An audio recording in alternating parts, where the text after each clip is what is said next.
मुख्यमंत्री फडणवीस यांनी तंबी देऊनही पडळकर यांची जीभ पुन्हा एकदा घसरली आहे। मागच्या वेळी जयंत पाटलांवर खालच्या भाषेत टीका केल्यावर मुख्यमंत्र्यांनी पडळकरांचे कान टोचले होते। मात्र मुख्यमंत्र्यांचा सल्ला धुडकावत सांगलीतल्या मेळाव्यात पुन्हा एकदा गोपीचंद पडळकरांनी बेताल वक्तव्य केले। मंगळसूत्र चोरीच्या आरोपांवर बोलताना पडळकरांची जीभ पुन्हा घसरली आणि त्यांनी जयंत पाटलांना लक्ष्य केले। अरे जयंत पाटला, तुझ्यासारखा भिकारी अवलाद गोपीचंद पडळकरची नाही। माझ्या ती धमक आहे कार्यक्रम करायची। तुझ्यासारखी ती अवलाद नाही। तू राजाराम पाटलानं काढलेली अवलाद मला अजिबात वाटत नाही। काहीतरी गडबड असणार आहे एवढ्या खालच्या लेवलला।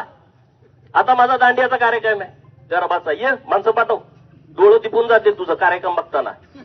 अरे बड़ी से बड़ी हस्ती मिट गई मुझे झुकाने में बेटा, तू कोशिश भी मत करना, तेरी उम्र जाएगी मुझे गिराने में। तुम्ही मला मंगळसूत्र चोर म्हणता।